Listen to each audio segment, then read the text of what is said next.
Okay, so now I have the pleasure of introducing you to Molly DeShazo. And Molly is also a former boot camper, and she calls herself a recovering marketing executive. And so now she's doing executive coaching, and she comes from just tremendous brands and probably really challenging environments too, which has made her extra qualified for the coaching that she's now doing. And her past repertoire of companies is AOL, Uber, Facebook, you name it. There's lots of big companies in there. And through that, I think Molly has learned so much about what it takes to be effective, and which is just, amazing that now she's doing the work that she's doing, and probably her life's purpose. We'll see. But Molly, I'm going to turn it over to you. Thank you, Chrissy. Thank you for that introduction. I think okay, we are good with the sharing. And just bear with me while I get this up and ready. You can practice 10 times and then it doesn't come through when you need it to. So bear with me here, everyone. Thank you again for that intro. I really appreciate it. Are you guys all seeing this screen? Yes. Okay, just bear with me here. Apologies. Of course, my notes aren't coming through now.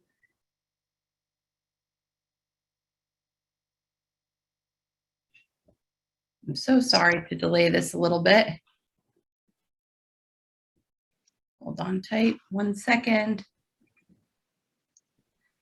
What we are going to get into today is our saboteurs. I'm so sorry. Ran through this all twice this morning. Apologies, team.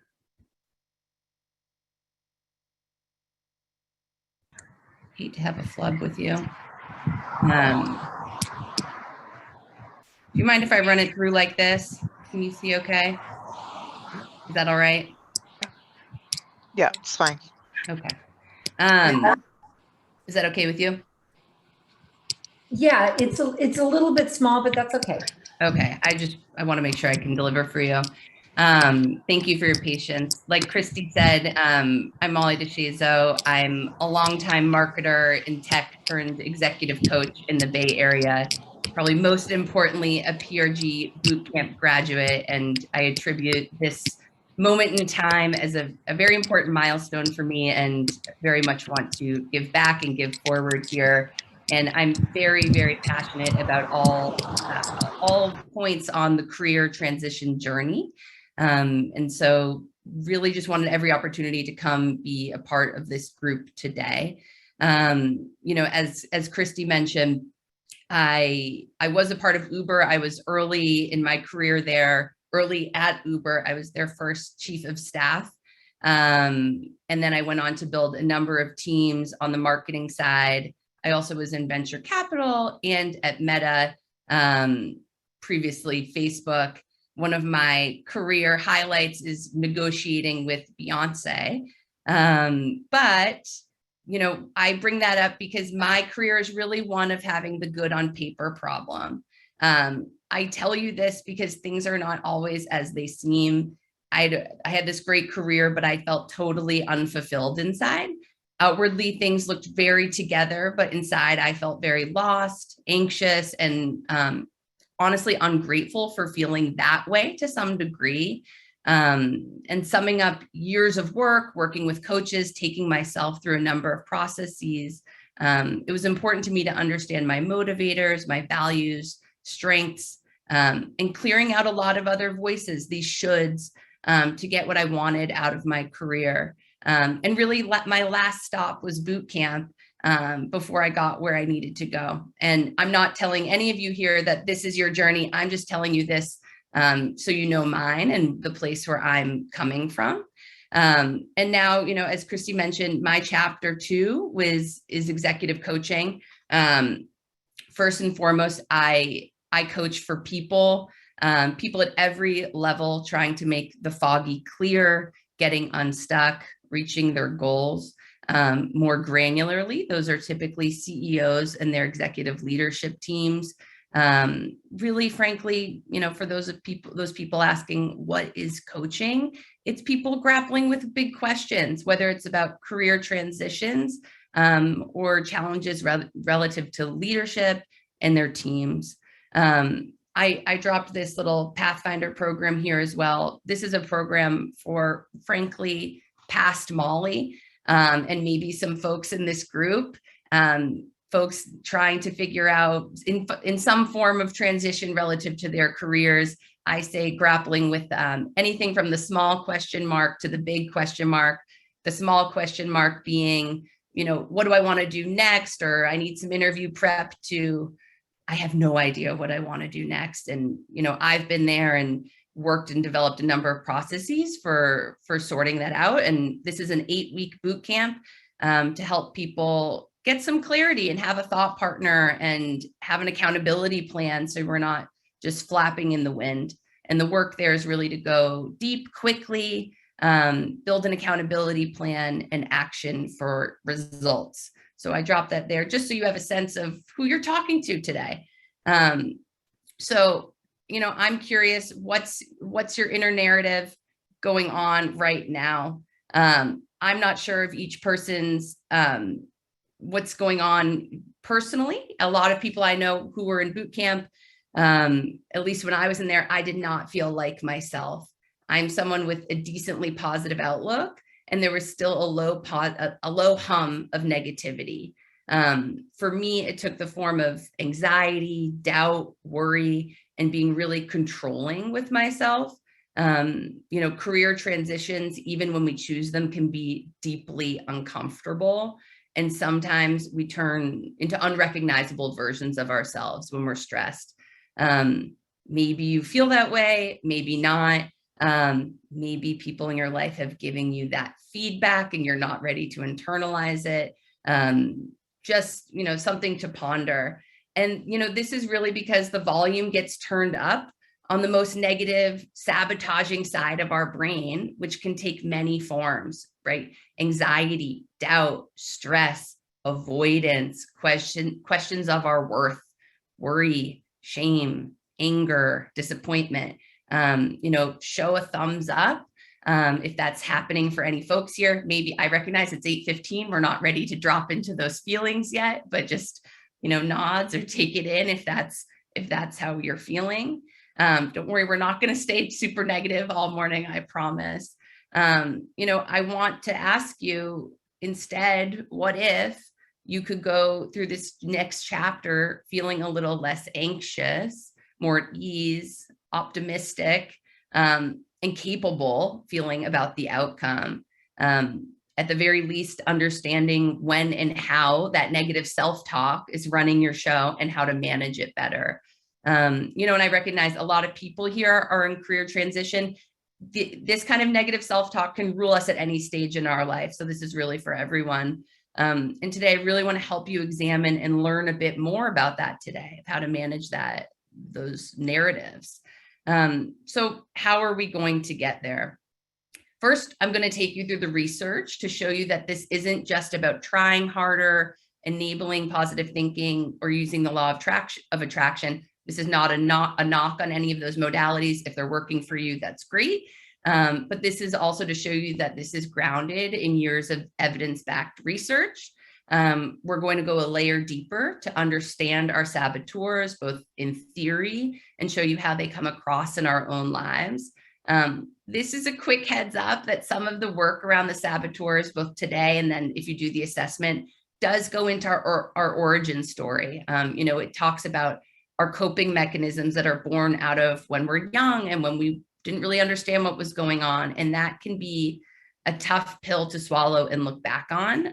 So this is a feelings alert, and my nudge to you is to stay with it and be gentle with yourself, and because you will get to the other side, and just take your time with it. And then lastly, we are going to go through some strategies and tactics for managing the saboteurs, turning their volume down and then turning the volume up on our sage brain, which we will get into a bit. So there is some research behind the school of thought, which is ultimately this whole body is called positive intelligence.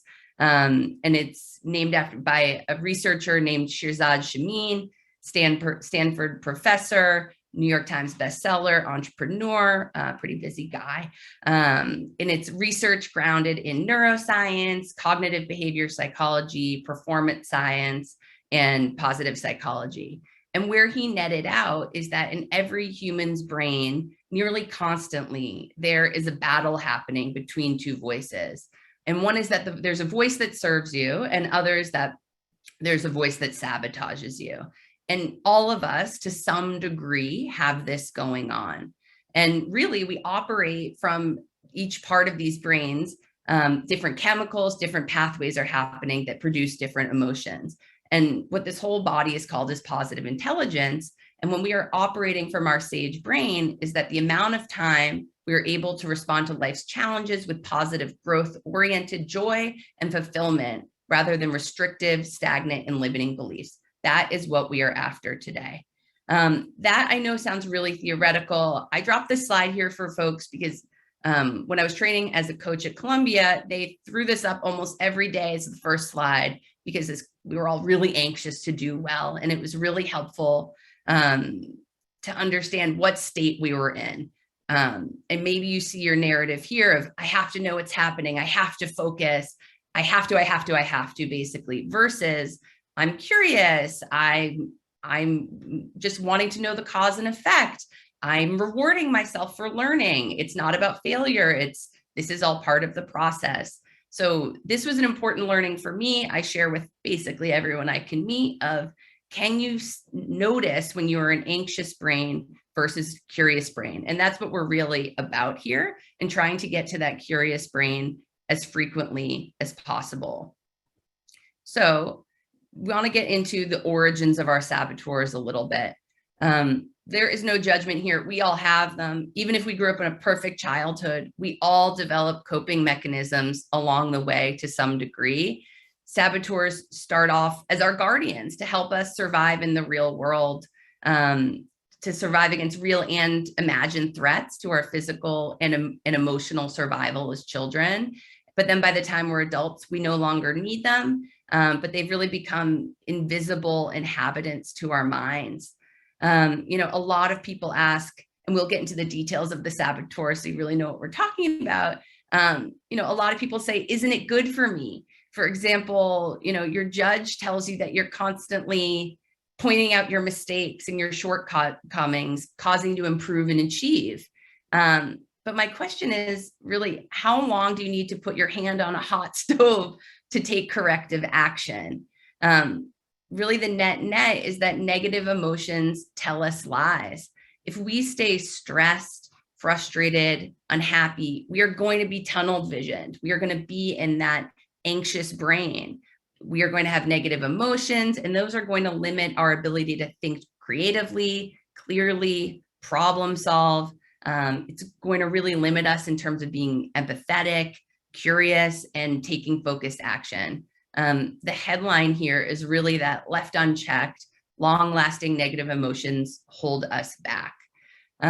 So let's meet the saboteurs. I've given you a lot of science and context, but let's just drop right into them. First and foremost, the judge. The judge is our universal saboteur, afflicts everyone. It is the one that beats you up repeatedly over mistakes and shortcomings, warns you obsessively about future risks, keeps you fixated on what is wrong with others in your life.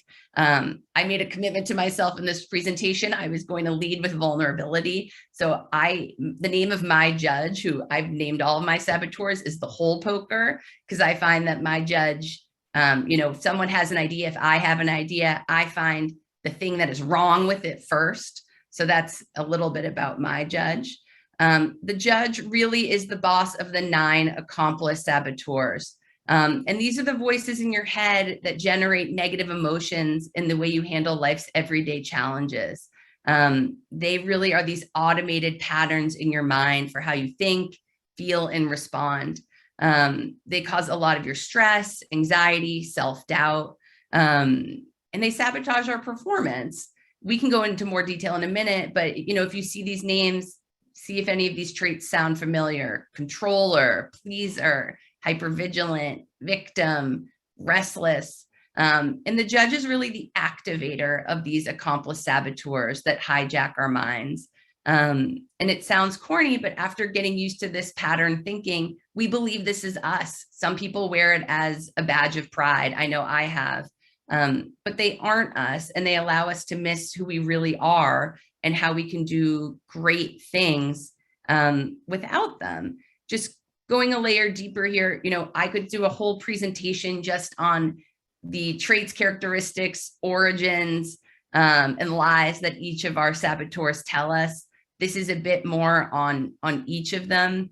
Not sure if any of you see yourselves here, but judge, finding fault with ourselves; controller, really anxiety-based, needs to control situations endlessly; hyperachiever, dependent on achievement for self-acceptance and self-love; restless, never at rest or content with what is, needing perpetual busyness. I won't go too deep here, but I'd urge you, if you haven't taken your assessment, I'll reshare the link at the end. Take the assessment, or if that feels scary, just go through the website on positiveintelligence.com and take a scan. You can learn more, see what you see in yourself. Again, in total transparency here, these are my saboteurs that came out of the assessment. I would love to tell you I don't believe these are right, but they're correct. The first questions I ask myself and I ask my clients are, how do these show up for you, and what are the lies they tell you? The lies that the restlessness tells me is that I need to be productive all the time, that I'm really not worthy if I'm not doing something, that there's really a narrative of I'm not enough or I'm not good enough if I'm not filling free time with, checking something off a list. And really, the first way to go about this is 50%, awareness is 50% of this battle. So I would urge you take some time with this assessment if you do nothing else. And this is some exercises I take clients through in terms of the saboteurs. When you get trained as a coach, they ask you to focus on your top 3. This is really, these are the guys that are going to rule us. These are the ones that are going to show up strongest. Of course, wherever you get your energy drawn to, pay attention, and just ask yourself who shows up and when, and what are the biggest lies they tell you. You can pay attention to, what does that feel like? What is the impact they're having? And what would life be like if they were silent?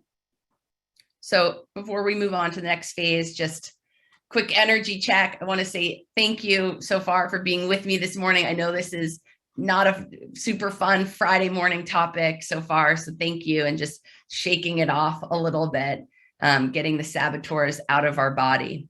Next, we're going to move to a more positive place with strategies and tactics. The way I'm going to take it through 3 phases of first turning down that volume on your saboteurs, and then building up the muscles in our sage brain. The first thing we really need to do is, when you're in negative emotions for longer than a few seconds, is you're often being ruled by your saboteurs. Before you can do anything, the saboteur narrative has to be stopped. And this, the way I put it is, this really is about looking at your saboteurs and not seeing the world through them. I believe it's a Buddhist saying, is that you don't have to believe all of your thoughts. And the way I urge clients to start doing this is that when you are in a neutral place or your saboteurs aren't around, really think about, what are those triggers and trapdoors when they show up? When are they most active? That's number 1. Is it a meeting? Is it sometime with your family? Is it in preparation for things? Really thinking about, when do those voices show up? For me, is it when perceived downtime that they start to really hype up? So taking a little time with yourself. Number 2, humor is a gift. Name them. Again, pulling from my own life, my fiance and I are Jewish. We have named his his judger, Mr. Josephowitz, because he's really just like a grumpy old Jewish man, his judger. And so he has also made me an accountability partner where we can say, oh, is Mr. Josephowitz here now? You know, there's a lot of trust there to be an accountability partner. We have rules around that. I don't take it lightly. But it also creates some levity. He can name, he's like, oh, I think that was Mr. Josephowitz talking. And it really is that easy. You know, the more lightness, the more frequency you can do it with. You can be in on the joke if you can bring some lightness to this. The next piece of it, honestly, is building some awareness. And when we are in saboteur mode, you need to be able to you need to be able to see the saboteurs and in order to stop them. And you have to have a certain level of awareness. You know, the obvious choice is meditation, and that has a profound impact on people. But, you know, it's rare that people keep this level of commitment. And, you know, positive intelligence and I are all about the practical. And positive intelligence has found that there is a much lower time bar required for this. And it's what they call a PQ rep. And it's 10 seconds of bringing your full attention to any physical sensation. This can and should be done at any time, which is also a great benefit of it, because it can be done during a meeting. You could do it right now. I urge you to. For example, for 10 seconds, bring your full attention to your butt. Feel the weight of your butt on your chair. Feel your chair against your butt. Feel the different weights. If that feels funny to you or you're not into it, you could feel for 10 seconds, bring your full presence to rubbing your fingertips together so that you are so hyper aware of your fingertip ridges. Some other folks like to take 10 breaths and be incredibly aware of the breath going in and out. I'm running through these. I'm giving you examples of tactile, physical. There's a lot of examples I can follow up with for those that are interested. It can be wiggling your toes. It can be at lunch, being really present for 10 bites of food and being really aware of the taste, the smell, the crunch. All these things are about building PQ reps and doing so with a frequency throughout the day. That is about building awareness because it helps you see and become just generally more aware of when your saboteurs are with you and then able to stop them. The last piece of this is turning up the volume on positive thinking and patterning of our brain. In contrast to our saboteurs, in the survivor brain state that they put us in, we all have a thriving brain state called our sage brain. The sage brain lives in the area associated with positive emotion, that peace and calm, clear-headed focus, creativity, that curious brain, right? When you can just be open and up and out. And when we are in our sage brain, the goal is to reframe every situation that comes in as an opportunity. And the way we can tap into this reframe is by leveraging the 5 sage powers, which are empathy, exploration, innovation, navigation, and activation. And really, this is about repatterning our thinking. To go a layer deeper, what I mean by these words is to empathize is to bring compassion and understanding to any situation. Exploration in this context means to show up with great curiosity and an open mind. Innovation is about creating new perspectives and outside the box solutions. Navigation is about choosing a path that best aligns with deeper underlying values and mission. And activation is about taking decisive action without that interference of the saboteurs. This is really about combating the saboteurs wherever we can. And not shockingly, I have some exercises for you here as well. I'm going to sort of go through these quickly for the interest of time. Again, we can share all these resources for anyone who's interested. With empathize, this is, again, it's about bringing compassion. The exercise here is called visualize the child. When our saboteurs are really active, we are really hard on ourselves. We can only see sort of the worst qualities in ourselves, and we can do this to others. Visualizing the child is about conjuring up an image of ourselves in a state, a memory where the essence of ourself really shines. Often this is when we're a child in a pure state, and really just take some time, take a minute or two to visualize this yourself in this state. Who is this person? Can you conjure up deep empathy, care, and protection for them? Really try to get back to that place of care and protection and combat those saboteurs. Now, imagine that for someone who's giving you a hard time. Imagine someone else who's hijacked by their saboteurs, who then is activating your own. Can you imagine them as a child? You wouldn't feel this way about them, and spend some time there. I will be very honest, I have found this to be very helpful in my own life.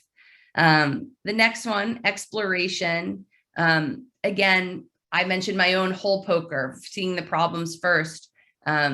This is called fascinated anthropologist, becoming a keen observer of what simply is without any influence over the situation. It's really hard not to judge. And it's all about trying to discover things exactly how they are. My prompt to people is, think of a time when you entered a situation with eyes wide open. For me, that was going to college for the first time. Think about going to your dorm room, or if you traveled to a new place where just everything was coming in as new information. Can you tap into that? And then can you try to bring that feeling into your daily life?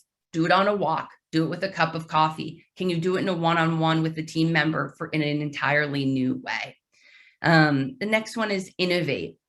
This pulls from the art of improv, really about getting to an idea generation place and an appreciation place, so that for yourself, when you have an idea, that you say to yourself, yes, I love that, and doing that for the same for others. Really trying to get your brain patterned into curiosity and idea generation. The next one, navigation, all about aligning with your deeper values. Sometimes when we get to a point in the road, trying to make hard decisions, we really get influenced by our saboteurs. It can be heavy, but helpful to flash forward and see our lives much later and say, how do I wish I would have had that made that decision? End of life thinking, because that really helps us tap into our values, because that's when the saboteurs really drop away. Dan Pink has a new book about regrets, and this aligns with that quite a bit. And lastly, activation, preempting the saboteurs. That's what I was talking about earlier, putting yourself in the shoes of the saboteurs and attempting to anticipate how they might try to sabotage your actions. Where do they show up? How do they show up? What do they sound like? What are their keywords? Can you get really dialed into their shoes? Because really, if you are in on the joke, they can't play tricks on you. So these are a number of activities that, just to review, I know I've thrown a lot at you in about half an hour. To review, it's when you're feeling negative emotions, stop. I'm not saying stop feeling them, but step away. Name that you are in saboteur mode, using those modalities of having an accountability buddy, trying to leverage that humor, always trying to build awareness and exiting saboteur mode with those PQ reps. And also tapping into those sage powers. And then lastly, I want to remind you to be kind to yourself and remember that you are a work in progress. This is like exercise. Building muscles takes time. It is completely a work in progress, and that you are completely worthy of. And I just, before questions, want to say thank you. Thank you for your time today. And I've included the website for Positive Intelligence if this is interesting to you, and my email if you have any questions that you don't feel comfortable asking here. Molly, thank you. This is great. And as you know, I went through the Positive Intelligence program, and it's a great app-based program, and it's really fun. And learning about the PQ reps, and how interesting it is that when you bring your awareness fully to something, even for 10 seconds, it does shift your mindset. And that absolutely floored me. So let's talk a little bit about job search and all of the things that happen when people are in job search. And one of the things that I could imagine that people have questions about is, so, you go to an interview and then you don't hear anything for a period of time, and you kind of feel like you've been ghosted. So the saboteur is going to, emerge, or many of them, right? Yeah. And let's talk about that a little bit. Yeah. So what about like the judge, right? It's like, oh, I didn't do a good job, or they don't want me. Talk a little bit about how we handle something like that. Yeah, it's a great question. I think as the process, right, as you're starting a new interview loop, it can be really helpful to think about, before it even begins, who is going to show up and when, right? Not just even at each step of the journey, but okay, I'm about to interview, who's going to show up now? Who's going to show up after this interview, etc. What do they usually sound like? And what are the lies? And then I think it's really about also thickening that narrative. What's true here and what is untrue? What do I know? What are the reasons I could not be hearing from them? They're busy. They told me it would be a few days.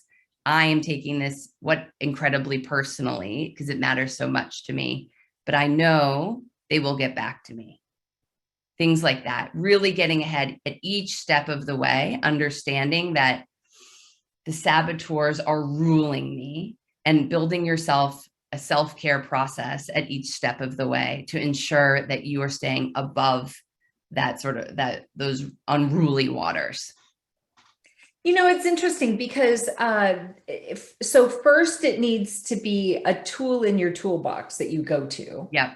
And it's a skill that you practice so that it becomes automatic. And but you're absolutely right.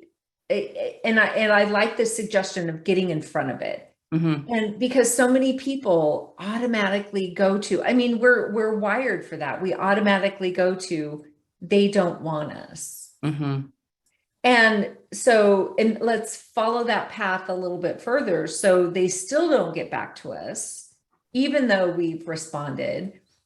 How can we let that go and just say, okay, it wasn't meant to be? How can we process that when that happens? Yeah, I think it's a great question. First and foremost, stepping aside, I think I have deep empathy for the interview process. I think people are not treated necessarily wonderfully in it. And I just want to note that I think having to build up a tolerance for it should be noted. Number one, that, people, the loop not getting closed, I don't think is a great way to treat people. And I think number one, you have to honor yourself there, that says, I deserve a bit better than this here, and it's not happening. So I think that is a piece of it. I think number one, you have to know yourself, let yourself feel the feelings around it. Number one, there's some emotional management here. I work with a number of clients, everything from writing the fake email you don't send. Some people, sometimes you got to do it, right? You got to go through the exercise. Some people, it helps them to be in constant motion. Some people need to take a step back versus white knuckling and keep going. And that really, to me, depends on who their saboteurs are, and encountering against them. And so I like that. And then, people are facing so many things. So the economy is starting to decline, and we're seeing that, people who thought that they were financially set, all of a sudden now are saying, hey, listen, I'm not as comfortable as I thought I was. Mm-hmm.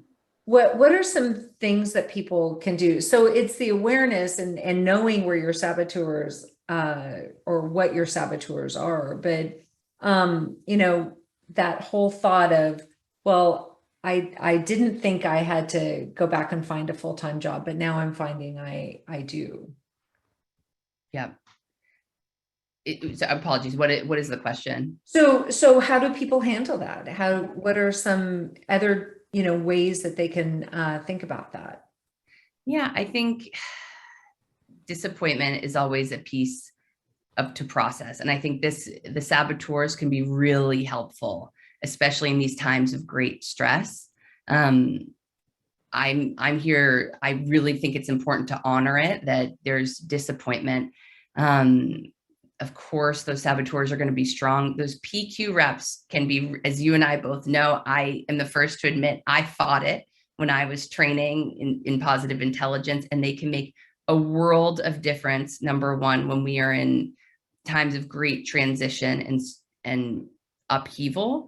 I think number two is you have to have a tribe of trust. You have to have people around you that you can go to, that you can get advice and counsel and support from in different parts of your life, not just your partner. I have a lot of clients come to me because they say, my spouse was tired of hearing it.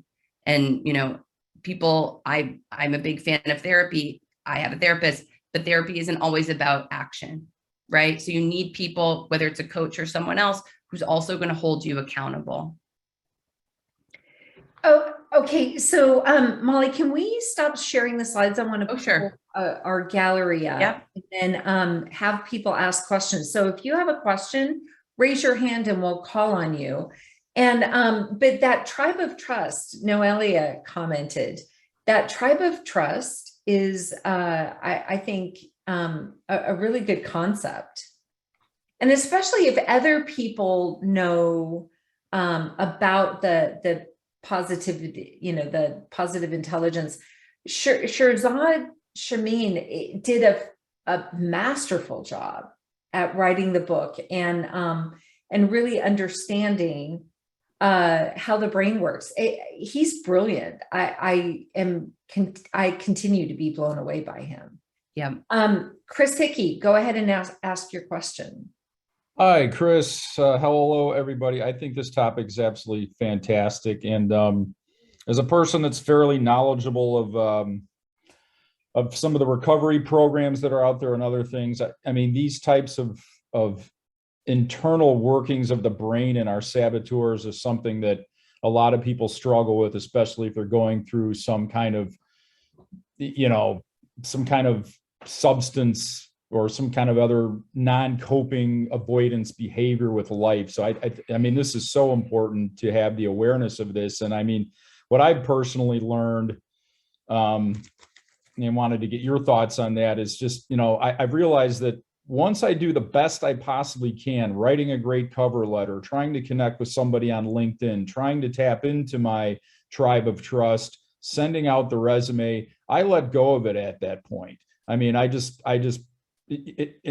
don't completely let go of it because it's very difficult to do that, but I let go of it and I say, okay, I did the best I can. And I try not to hang on to resentment and anger when I'm, not getting the responses and things like that. And I try not to go into pity party mode where, I'm a 60-year-old, executive. But my question to you is Molly, I worked at a lot of large name corporations, 3 or 4 of the largest corporations in the world, and they were, hot, exciting places to work with. And I too always felt a sense of incredible emptiness and lack of true, real purpose in any corporate position that I ever had. Now, when I work with smaller businesses and entrepreneurs, I don't feel that at all. I feel a sense of purpose, but now I'm looking for work again. And I mean, my contention is, I don't know if it's even possible to find that kind of purpose in some of the large corporations. I just think that the way that they're wired kind of goes against spirituality or kind of the sage part of our brain. So I'm really struggling to do what to do next. I wish I could become an executive coach or get closer towards those types of things in my career. So if you have any suggestions, I'd love to hear those. Sure. I mean, at a certain point as a coach, it doesn't matter what I think, which is an annoying response. I know that. I hear you big picture in terms of the emptiness of the big places. And I think a lot of times it has to do with finding the heart on those teams.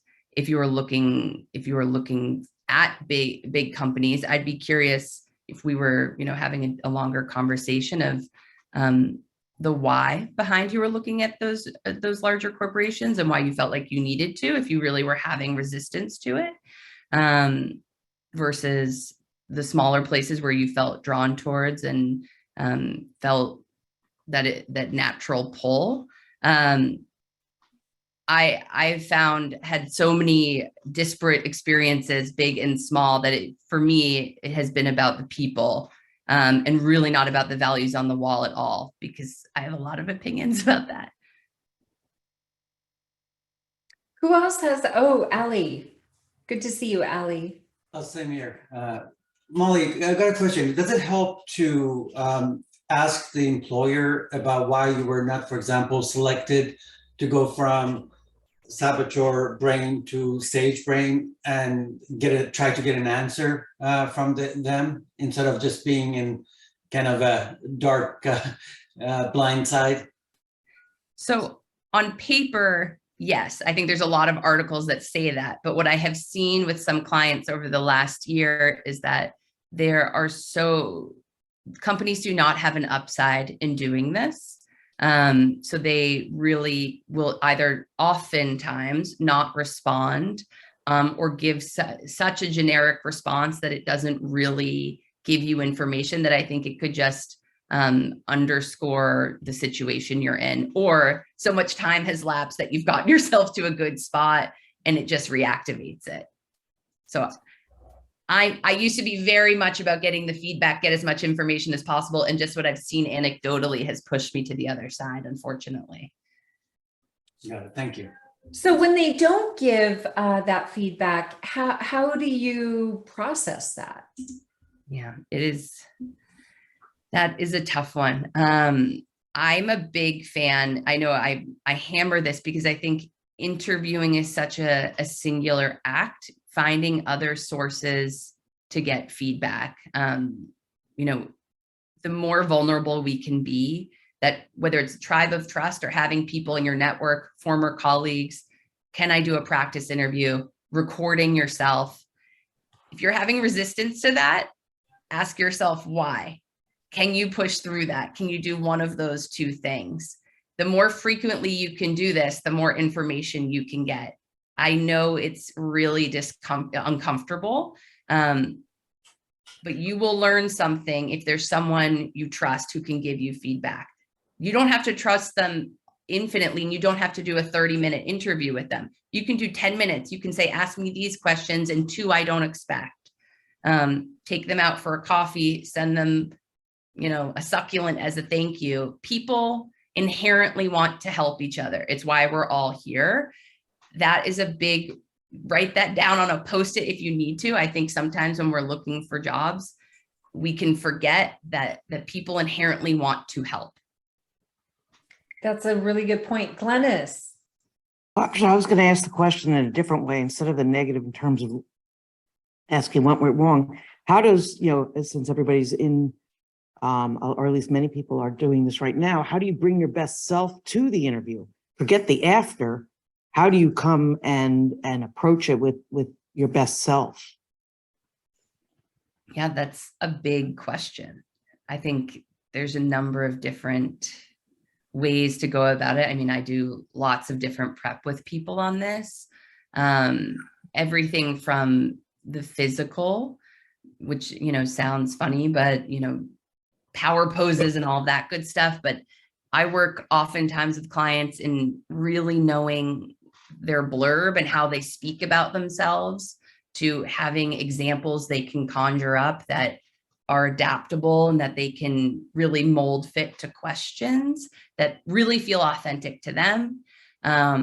Having questions you can ask that feel authentic and that also help you show up, of how would this person be on day one?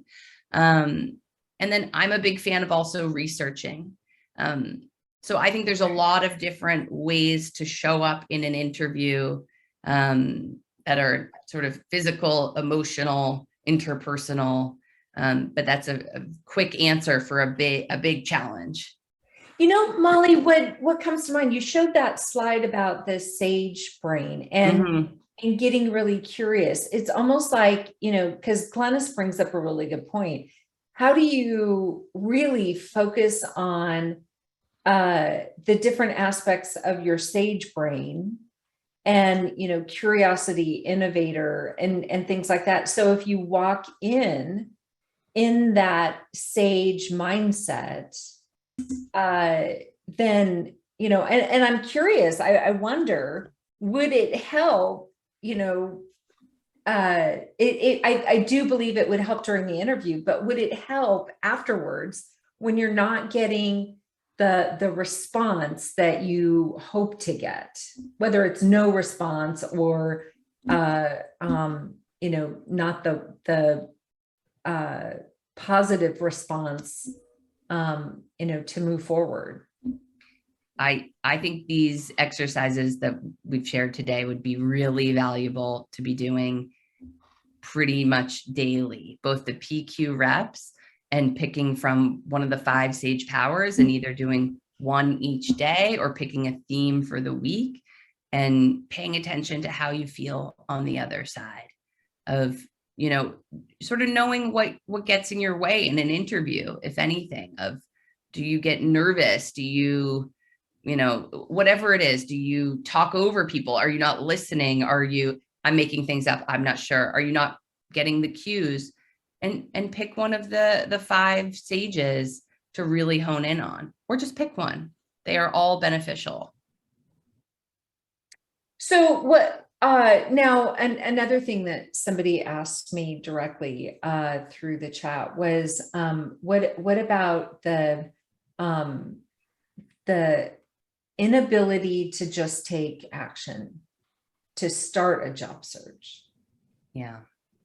How do we process that using this approach?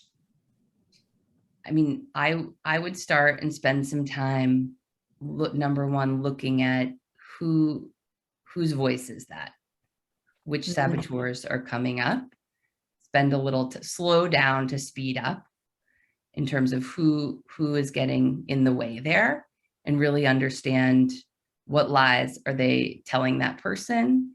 By lies, I mean, really what's on the other side of that, let's call it avoidance. Is it fear of success? Is it fear of failure? Is it fear of the vulnerability? But spending a little time there and then, going slowly with the PQ reps and the exercises. Sometimes you just have to be in it for a little while. And then I would say I'm a big fan of small experiments. So I think sometimes we think we have to come out of the gate with the big thing, with the big job application, apply for the job we really want. What if you applied for something you didn't want at all for practice as you're experimenting with these sort of feelings and working through the saboteurs, even just to get more information, knowing you don't want it at all, knowing there's nothing on the line. It's just a small experiment. That would be some nudges I would work with. I like the thought of nudges. The other thing that you had mentioned that I just thought of was looking at people that you're interacting with, that maybe it's not a positive interaction, as that child. Mm-hmm. And also looking at yourself as, to be kind to yourself.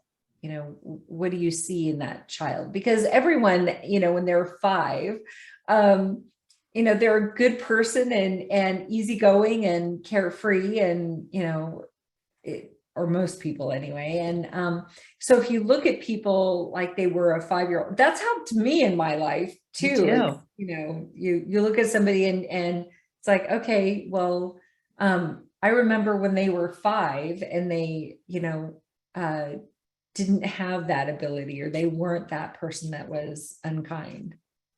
Yeah, I found it helpful for both, just in my own life, very helpful of who was I when I was 5 or 8 or 10 and didn't care what people thought and dressed kooky and was just living my life and really carefree.